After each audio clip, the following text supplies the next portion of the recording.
Jeans और T shirt में आकर उसने हेलो आंटी कहा। मैंने भी प्रत्युत्तर में हेलो ही कहा। तभी उसकी माँ बोली, आंटी के पैर छुओ बेटा। उसको असहज देखकर मैंने कह दिया, रहने दो बेटा, उसकी कोई ज़रूरत नहीं है। बातों से एकदम बिंदास खिलखिला कर हंसने वाली अपनी माँ से हर बात पर तर्क वितर्क करती स्निग्धा मेरे बेटे सुयश की पसंद ही नहीं, प्यार भी थी। सुयश मेरा इकलौता बेटा है, जैसा नाम वैसा गुण।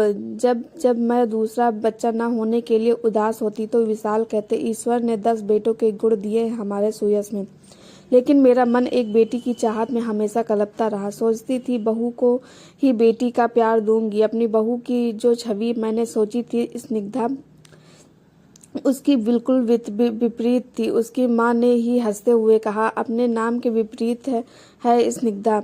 लड़कों की तरह वेशभूषा, हंसना बोलना, अक्खड़पन भरा हुआ था उसमें। जाने सुयश को क्या दिखा उसमें। शादी के रस्मों के बाद से स्निग्धा हमारे घर आ गई, लेकिन मेरा मन उसे लेकर हमेशा संशयित रहता था। मासूम गुड़िया सी बहू लाना चाहती थी मैं अपने सुयश के लिए, पर यह तो हमेशा डर लगता था कि अगर मैं उसे अपने घर के तौर तरीके समझाऊं तो वो मेरे साथ क्या व्यवहार करेगी। मैं इन्हें सब उधेड़-बुन में लगी हुई थी और सुयश स्निग्धा अपना हनीमून मनाकर वापस भी आ गए। अगले दिन से दोनों को ऑफिस जाना था। सुबह की नींद मुझे बहुत प्यारी थी। सोचती थी बहू आ जाएगी तो उसके हाथों की चाय पीकर अपने सुबह की शुरुआत करूंगी, लेकिन स्निग्धा को देखकर मैंने अपना यह सपना भुला दिया और सुबह 6 बजे का अलार्म लगाकर सो गई। पूजा की घंटियां सुन मेरी नींद खुली। तभी अभी 6 भी नहीं बजे थे। बाहर निकलकर देखा स्निग्धा आरती की थाल लिए पूरे घर में घूम रही थी। मुझे लगा मैं सपना देख रही हूँ। तब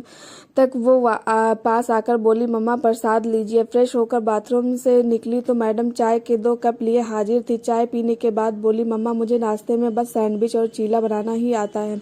आप लोग नाश्ते में क्या खाते हैं? पीछे से सुयश आकर बोला, जो भी तुम बनाओ हम वही खाएंगे। सुयश ने मेरा हैरान चेहरा देखकर पूछा, क्या हुआ अम्मा, चाय पसंद नहीं आई? नहीं रे, इतनी अच्छी चाय तो खुद मैंने ही नहीं बनाई कभी। फिर मैंने स्निग्धा से कहा, तुम्हें ऑफिस जाना है बेटा, तैयार हो जाओ, अभी मेड आ रही होगी, मैं उसके साथ मिलकर नाश्ता बना लूंगी। अरे नहीं मम्मा, नाश्ता तो मैं ही बनाऊंगी। फिर तो मैं पूरा दिन ऑफिस में रहूंगी तो घर पर सब आपको ही देखना पड़ेगा। स्निग्धा कभी कोई मौका नहीं देती कमी निकालने का, लेकिन मैं फिर भी डरी रहती कि यह इसका छाछ तो नहीं है।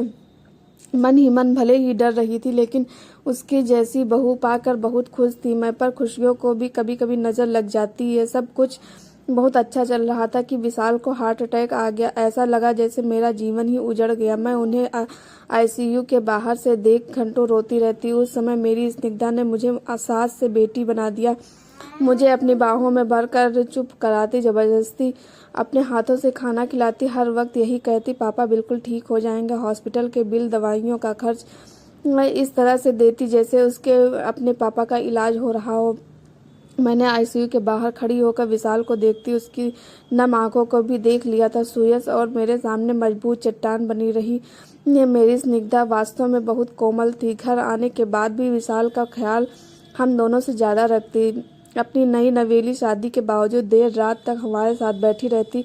मासूम गुड़िया सी बहू का सपना देखने वाली सास को एक मजबूत बेटी मिल गई थी, जिसका चोला पाश्चात्य था पर दिल एकदम देसी था।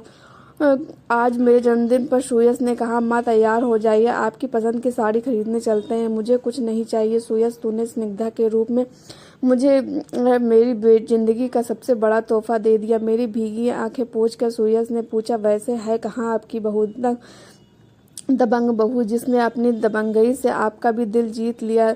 तब तक स्निग्धा ने मेरे गाल में अपनी बाहें डालकर कहा, हैप्पी बर्थडे मम्मा, और एक पैकेट पकड़ाते हुए कहा, ये दुनिया की बेस्ट मम्मा के लिए। पैकेट खोल कर देखा तो उसमें कांजीवरम साड़ी थी, बिल्कुल वैसी ही जैसी मैं हमेशा से लेना चाहती थी। मेरे आश्चर्यचकित चेहरे को देखकर बोली, वो जब आप रेखा की तस्वीर गूगल पर सर्च करके घंटों देखती थी तभी मुझे समझ आ गया कि आप उनकी तस्वीरों में देखती क्या है।